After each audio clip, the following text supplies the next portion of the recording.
রান্না হবে সোয়াবিনের সাথে পটল। তো অনেকে হয় না যে সোয়াবিন খেতে যায় না বা পটল খেতে যায় না, তো তার জন্য আলু পটল সোয়াবিনটাকে একসঙ্গে রান্না করা হবে।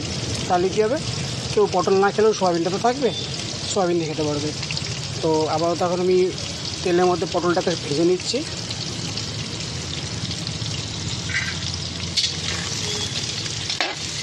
পটলটা তো ভাজা হয়ে গেছে, এবার আলুটা ভেজে নিচ্ছি।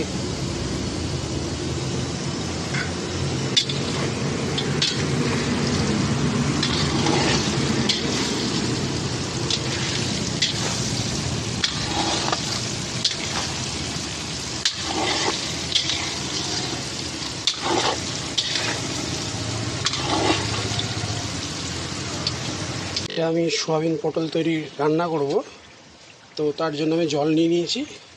জলের মধ্যে সামান্য পরিমাণ লবণ দিয়ে দেবো,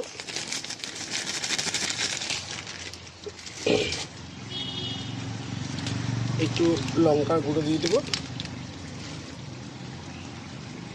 দিয়ে সোয়াবিনগুলো দিয়ে দেবো।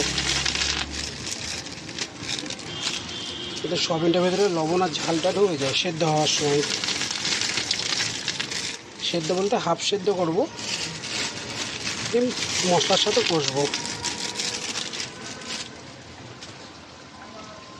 তো এটাকে আমি এখন সেদ্ধ হতে দিয়ে দিলাম, কিছুক্ষণের জন্য সেদ্ধ করে নিই।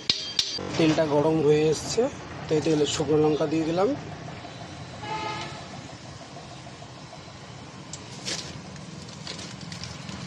একটু গোটা জিরে দিয়ে দিলাম,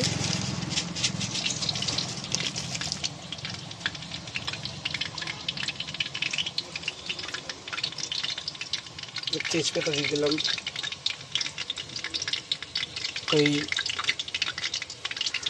ফোড়নটা রেডি হয়ে গেলে এতে দেবো আদা বাটা, হলুদ, লঙ্কার গুঁড়ো, জিরে গুঁড়ো।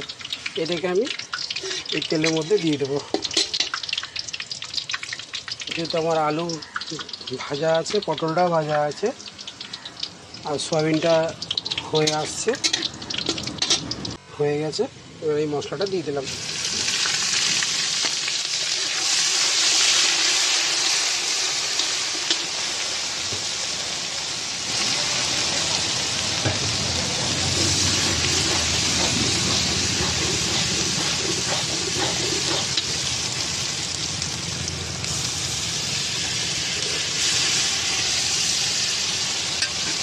এবার মশলাটাকে ভালো করে কষে নেব।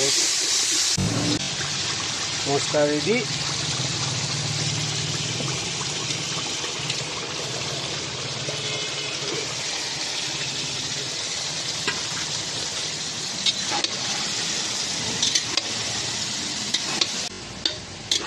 এবার এতে আমি সোয়াবিনটা দিয়ে দেবো, এটাকে ভালো করে একসঙ্গে কষে নেব। আমার আলু পটলটা হয়ে এসছে, আলু সোয়াবিন পটলটা। তো এতে হালকা চিনি দিয়ে দিয়েছি, গরম মশলা দিয়ে দিচ্ছি,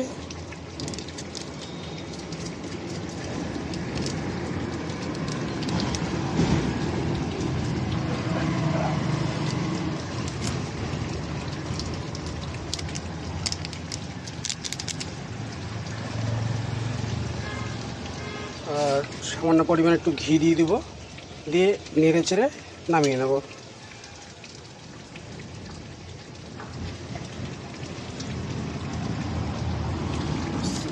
আমার আলু সোয়াবিন পটলটা রেডি,